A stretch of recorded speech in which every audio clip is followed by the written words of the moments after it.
قوم تو قوم ہوتی ہے، اس کے اندر اچھے بھلے لوگ ہوتے ہیں، تو اس وجہ سے اللہ رب العزت نے جو نقشہ کھینچا وہ آل فرعون کا تھا، اور آل فرعون میں فرعون بادشاہ اور اس کے متحد اس کا جتنا عملہ ہے سارا اس کے اندر آئے، تو ہمیں وہ تمہارے اوپر ظلم و ستم کرتے تھے،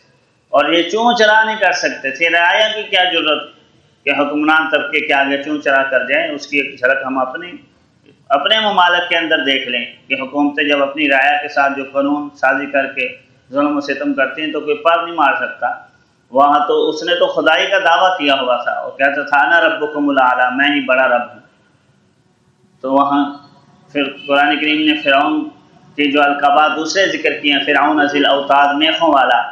کہ میخیں ٹھوک دیتا تھا، الٹا لٹا کر ہاتھ پاؤں میں کیل گاڑ دیتا تھا، تو وہاں کسی کو کیا چوں چرا ہو سکتی تھی؟ اس طرح کے مظالم سے اللہ رب العزت نے ہی ان کو نجات دلائی، اور یہ اللہ رب العزت کا بڑا احسان ہے، اور اللہ رب العزت اس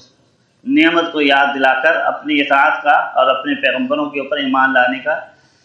حکم دے رہے ہیں، یاد دہانی کروائی جا رہی ہیں۔ ہمیں بڑی آزمائش تھی، اور واقعی یہ بہت بڑی آزمائش تھی،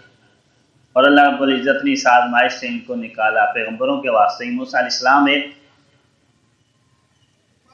ان کے لیے نجات دہندہ کی حیثیت سے مصر کے اندر آئے، اور اس وجہ سے آگے فرمایا جا رہا ہے وَإِذْ فَرَقْنَا بِكُمُ الْبَحْرَ، جب ہم نے تمہارے لیے سمندر کو ٹکڑے ٹکڑے کر دیے، سمندر پھٹ گیا اور اس کا پانی منجمد ہو کر دیواروں کی مانند کھڑا ہو گیا، اور یہ کوئی مستبد یا خلاف عقل نہیں، ایسی چیزوں کو کہنا چاہیے۔ روزمرہ کے معمولات کے اندر ہم دیکھتے ہیں کہ عجائبات کا وقوع ہوتا رہتا ہے، آئے دن اخبارات کے اندر بھی ہم پڑھتے ہیں، تو خلاف معمول تو اس کو کہیں گے، یا عام عادت سے ہٹ کر ایک چیز رونما ہو گئی، لیکن اس کو یہ کہہ دینا کہ خلاف عقل ہے، ناممکن ہے، یہ بات نہیں۔ انسانی عقل کے اعتبار سے چلو آپ اس کو ناممکن کہہ لیں، اللہ رب العزت کی قدرت سے تو کوئی چیز بعید نہیں ہے، اس کے ہاں خلاف معمول یا حسب معمول دونوں ایک ہی چیز، اس کے ہاں تو کوئی اس کے اندر جو ہے نا وہ کمی نہیں، تو اس وجہ سے اللہ رب العزت نے فرمایا ہم نے تمہارے لیے سمندر کو پھاڑا ہے، کسی انسان نے نہیں اس کا پانی منجمد کیا، سمندر جس کے حکم سے چل رہا ہے اس کے حکم سے رک بھی گیا، تو اس کو اتنا بعید سمجھنے کی ضرورت نہیں ہے۔ تو جب ہم نے تمہارے لیے سمندر کو پھاڑ دیا فَأَنْجَيْنَاكُمْ، بس ہم نے تمہیں نجات دی۔ کچھ مؤرخین یہ بھی لکھتے ہیں، اور قرآن کریم کی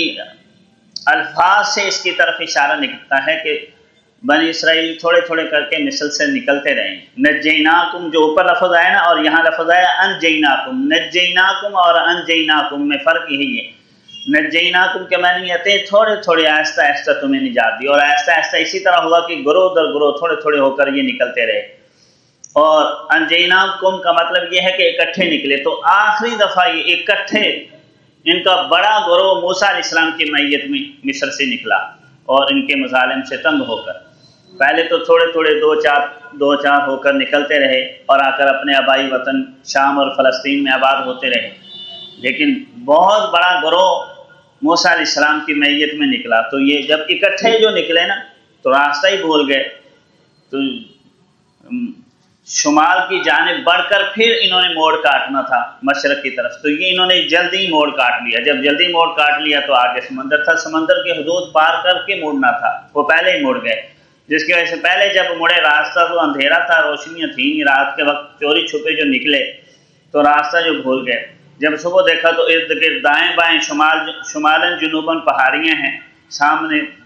سمندر ہے، اور پیچھے فرعون اپنے لاؤ لشکر سمیت پہنچ گیا، اب ان کا مرنا یقینی تھا، آگے سمندر ہے پیچھے فرعون، جس کی دہشت ہی ان کے دلوں کے اوپر بہت زیادہ تھی، غلامی کی جن قوموں نے زندگی گزاری ہو وہ دیکھ کر ہی جو ہے نا وہ ظالم کو مر جاتے ہیں، تو موسیٰ علیہ السلام کو کہنے لگے کہ آپ نے تو ہمیں مروا ہی دیا، لیکن پیغمبر کا حوصلہ ہوتا ہے، اللہ رب العزت کی رہنمائی میں وہ زندگی گزارتے ہیں، تو ہمیں نہیں ان معی ربی، میرا رب میرے ساتھ ہے، سیہدین، وہ مجھے رستہ دکھائے گا، تو موسیٰ علیہ السلام نہیں ڈرے،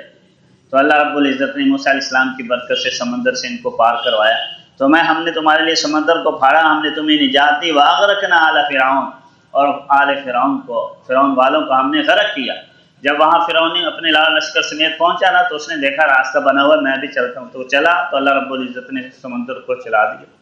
وَأَنْتُمْ تَنْظُرُونَ، اور تم دیکھ بھی رہے تھے،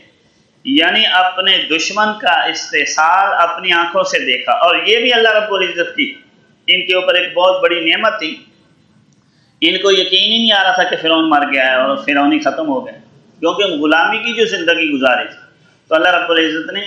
سمندر سے باہر اس کی بھی لاش پھینکی اور فرعونیوں کی لاشیں ان کے سامنے کی، پھر ان کو یقین ہوا۔ فرمایا اپنے دشمن کو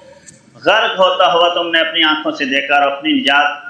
اپنے پیغمبر کی معیت میں دیکھی ہے، تو پھر کیوں نہیں پیغمبر کی اطاعت کرتے اور کیوں اپنے محسن کے احسان کو پہچان کر اس کی اطاعت کے اوپر نہیں آتے۔ اللہ رب العزت کی ذات ہمیں قرآن و سنت کی نصرات امروز کو سمجھنے اور اس کے اوپر عمل پیرا ہونے کی توفیق عطا فرمائے۔ وآخر دعوانا الحمد للہ رب العالمین۔